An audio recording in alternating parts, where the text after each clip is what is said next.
Here's something most people never hear from their doctor. Calcium supplements, the exact pills millions of people take every single day to protect their bones, may be quietly doing the opposite of what they think in another part of the body entirely. Several large studies now suggest that people taking calcium supplements without a specific companion nutrient show a meaningfully higher rate of heart attacks. Not a tiny statistical blip. A real, repeated signal across multiple populations. And here's the part that makes this even stranger. The same research shows that calcium supplements barely reduce the fracture risk they were prescribed to prevent in the first place. So we have a pill that may be hardening your arteries while failing at the one job it was given. That's not a minor footnote. That's a public health blind spot that's persisted for decades. I'm Dr. Alex, and after years working in emergency medicine, I've scanned more chests and hips than I can count. And there's a pattern I see over and over that most patients never get told about. The same person, on the same day, can have an X-ray showing calcium deposits lining their arteries like chalk, and a bone scan showing that same skeleton is thinning and weakening. Calcium building up exactly where it shouldn't, and disappearing from exactly where it should be. For 40 years, the advice was simple.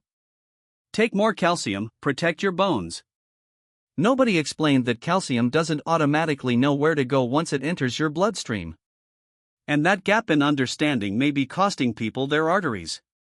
To understand why this happens, you have to stop thinking of calcium like water poured into a glass.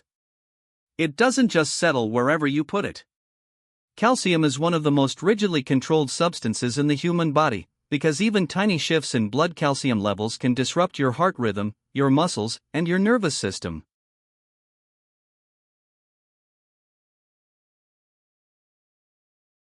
So when you swallow a calcium tablet, your body doesn't treat it as a bone-building deposit. It treats it as a problem that needs immediate handling. That calcium gets absorbed into the bloodstream, and then it needs an escort. Specific proteins have to bind to it and physically carry it to the right destination, which ideally is your bone tissue, where cells called osteoblasts use it to build new mineral structure. But if those escort proteins aren't active or aren't available in sufficient quantity, the calcium doesn't just wait around. It goes wherever the chemistry of your bloodstream allows it to settle. And increasingly, for a huge number of people, that means the walls of their arteries, the leaflets of their heart valves, and the soft tissue surrounding organs like the kidneys. This is the misdirection problem, and it's the reason isolated calcium supplementation keeps showing up in study after study linked to cardiovascular events rather than protection from them. It's not that calcium itself is dangerous. It's that calcium without proper direction has nowhere reliable to go, and the body will park it somewhere, whether that's good for you or not. So what actually determines where calcium ends up? This is where a nutrient almost nobody talks about comes into the picture.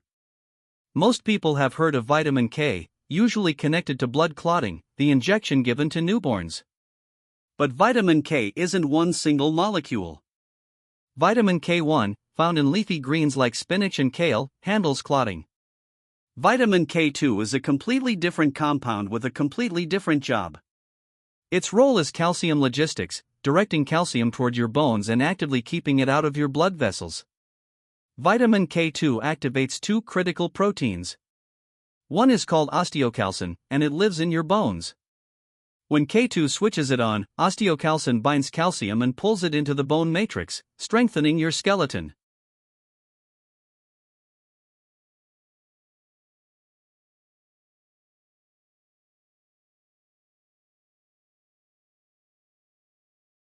The other is called matrix GLA protein, and it lives in your artery walls. When K2 activates it, this protein actively blocks calcium from being deposited there. Without enough K2, both systems fail at the same time. Osteocalcin can't pull calcium into bone, so density drops. Matrix GLA protein can't defend the arteries, so calcification creeps forward. Same deficiency, two failures, one person. This isn't a fringe theory. Long-term population research, including the well-known Rotterdam study, found that people with the highest dietary intake of K2 had roughly half the risk of dying from cardiovascular disease compared to those with the lowest intake. And notably, vitamin K1 showed no meaningful effect on that outcome at all. The protection was specific to K2. Here's the problem. Vitamin K2 doesn't exist in green vegetables in any meaningful amount, so eating more salad doesn't fix this gap. K2 mainly comes from two sources. Fermented foods, particularly natto, a fermented soybean dish common in Japan, along with certain aged cheeses like Gouda and Edam. And animal products, but only from animals that ate plants, things like grass-fed beef, pasture-raised eggs, and dairy from cows actually grazing outdoors. Now think about what's happened to the food system over the last 60 years. Cattle moved from open fields into feedlots eating grain. Chickens moved into barns eating corn and soy instead of foraging. Dairy herds shifted indoors. Fermented foods largely disappeared from Western plates. And starting in the 1980s, the advice to cut saturated fat pushed people toward skim milk, lean meat, and egg whites instead of yolks. The problem is vitamin K2 is fat-soluble. It lives in the fatty portion of food and needs dietary fat to be absorbed properly.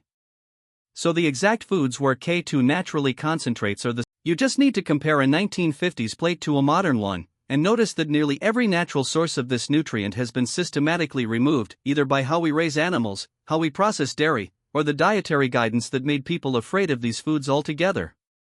So what does this deficiency actually do to your body over time? When calcium settles into artery walls where it doesn't belong, those walls stiffen. Healthy arteries are elastic. They expand when your heart pumps and recoil between beats, smoothing blood flow into a steady, lower pressure stream.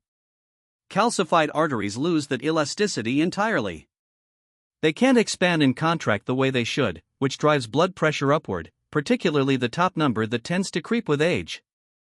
Your heart then has to work harder to push blood through a stiffer system, and over years the main pumping chamber thickens and strains, eventually contributing to heart failure. This is part of the mechanism behind a condition doctors see constantly: heart failure with preserved function, where the heart looks structurally fine on a scan but performs poorly in real life. Your coronary artery calcium score, a CT scan measuring how much calcium sits in the arteries feeding your heart muscle, is one of the strongest predictors we have of a future heart attack. A score near zero in middle age carries a very low 10-year risk. A high score can push that risk up dramatically within the same time frame. Heart valves are especially vulnerable too. Calcium deposits on the valve leaflet stiffen them until they stop opening properly, a condition called aortic stenosis, now the most common valve disease in developed countries, often requiring surgical replacement. There's a clinical wrinkle here that most patients never hear about. A widely used blood thinner called warfarin works by directly blocking vitamin K activity, which is exactly how it prevents dangerous clots in people with atrial fibrillation or mechanical heart valves. But warfarin doesn't selectively block only vitamin K1. It blocks K2 as well. And blocking K2 means blocking matrix GLA protein, the very protein responsible for keeping calcium out of your arteries. Studies using calcium scoring on long-term warfarin patients have shown measurably higher arterial calcification than in people not taking the drug. So a medication designed to protect against stroke,